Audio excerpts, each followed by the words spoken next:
Waziri wa Kilimo Hussein Bashe amesema Wizara ya Kilimo inaendelea kufanya mazungumzo na Wizara ya Fedha kuona haja ya kuichukua Benki ya Kilimo yani TADB ifanye kazi zake za msingi za kuwawezesha wakulima. Waziri Bashe amesema hayo jijini Dodoma alipokuwa akitoa taarifa kwa vyombo vya habari kuhusu wizara hiyo kupokea maagizo ya Rais wa Jamhuri ya Muungano wa Tanzania kuhakikisha benki za kijamii zilizofilisika zinarejea katika hatua ya awali, ambapo mnamo tarehe 28 mwezi Aprili mwaka 2025 Rais wa Jamhuri ya Muungano wa Tanzania Daktari Samia Suluhu Hassan atazindua benki ya ushirika nchini.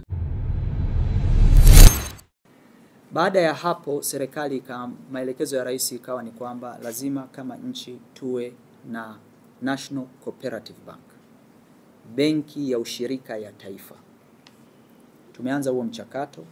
Nataka niwatangazie rasmi kwamba kwa uwezo wa Mwenyezi Mungu jambo hilo limefanikiwa. Tarehe 28 Mheshimiwa Rais atakuwa mgeni rasmi wa uzinduzi wa benki ya ushirika ya taifa.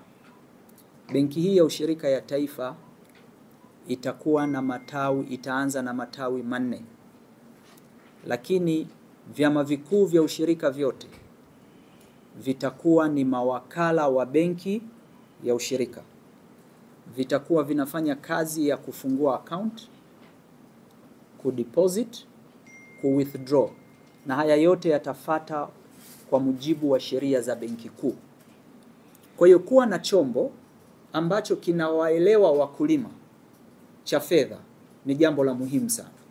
Serikali sisi tuna instrument zetu. AGITF inatoa kwa wakulima wadogo na tunaitumia kwenye program ya vijana na kina mama.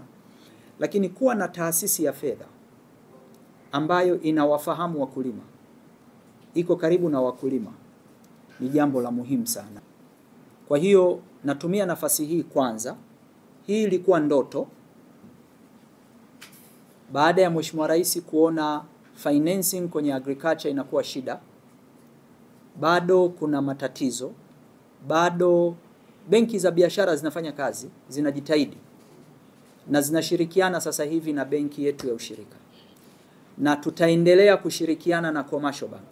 Benki hii haianzishwi kwa nia ya kuua Commercial Bank, hapana. Ina complement effort zinazofanywa na Commercial Bank. Ndio mwelekeo wa sisi kama serikali. Kwa hiyo Mheshimiwa Rais atazindua hii benki. Benki hii itaanza na mtaji wa shilingi bilioni 55. Kwa hiyo ni moja kati ya benki kubwa. Ziko benki katika nchi hii zina mitaji midogo kuliko hii. Sawa?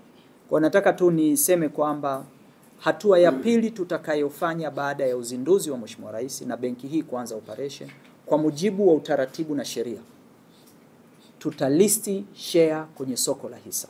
Ninawashukuru sana vyama vikuu vya ushirika. Jambo hili tulivyolitangaza lilionekana ni wehu, haliwezekaniki. Na nchi hii bahati mbaya tulionayo ni sisi ni hostage of history. Yani jambo liliwahi kufanyika zamani likaharibika. Kwa hiyo kila mtu atakwambia kwamba hii kitu silifeligi. Yes. Failure is part of lessons, It's part of learning. Kwa hiyo na watangazia wa Tanzania kwamba tarehe 28 benki hii itazinduliwa na Mheshimiwa Rais. Yalikuwa ni maelekezo mahususi ya Mheshimiwa Rais kwa Wizara ya Kilimo.